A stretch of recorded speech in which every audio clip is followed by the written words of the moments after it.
Bunu buraya çakıyoruz. Onu oraya çakıyoruz. Ondan sonra böyle aykırı. Biz bunları da biraz daha şöyle uzaltırız. 1 kiremit boyu kadar. Veranda için değil mi? Veranda için saçak olur. Şimdi malzemeyi hazırlayalım.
Umarım bereket.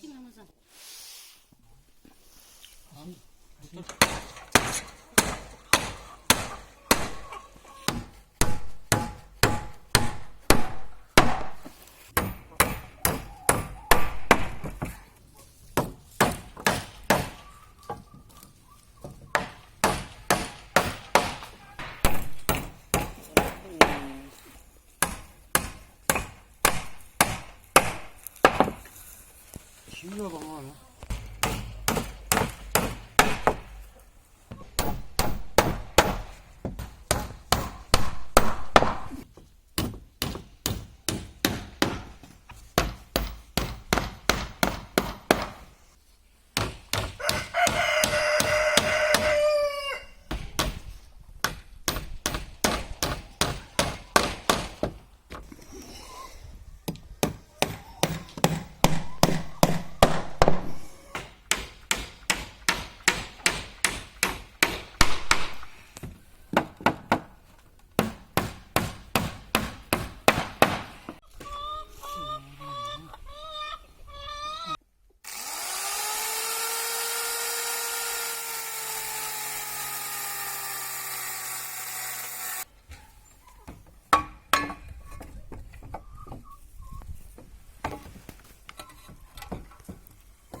Şimdi bunu gören de ama tersten başladığımı da gerçi yeni nesil pek bilmez de anlayan anlar ya.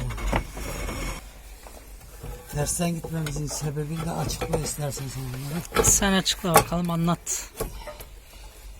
Normalde bunu biz tersten gidiyoruz şu anda. Bu köşedeki şey direk olduğu için mecburen tersten başladık birinci sırayı. Aslında sağdan sola doğru gitmemiz lazımdı ama biz tersini yaptık şu anda.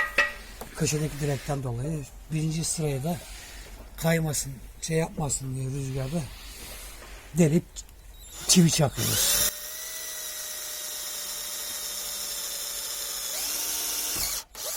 Öğrenmiş oldu herkes.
Evet.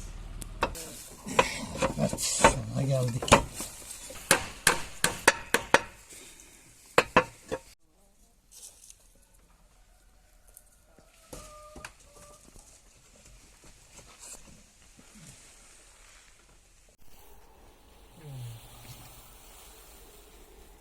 Aşağı gitmesi bir işim.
Evet, bu videomuzda da yaptığımız işlemleri göstereyim. Öncelikle çatıyı bitirdik. Daha sonra çatıya veranda payı verdik. Yağmurda tavuklar ıslanmaması için. Orada bekliyorlar çünkü.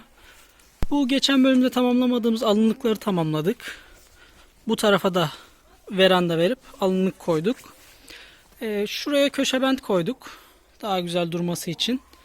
Bu tarafa da sahanlığımızı koyduk. Sonra dışarı daha rahat çıkabilmeleri için bir merdiven daha ekledik. Buradan direkt dışarıya çıkabilmeleri için. Çünkü alt taraf açık olduğu zaman oradan köpek girip yemleri yiyebiliyordu. Videoyu çekerken karanlık olduğu için her yeri çekememiştik. Mesela içini de değiştirdik. İçine yeni merdivenler yaptık. Şöyle gösterelim. Artık buradan direkt şuraya çıkabiliyorlar. Hem içi genişlemiş oldu. Bu videomuz bu kadardı. Herkese iyi günler. Görüşmek üzere. Kanalımıza abone olmayı unutmayın.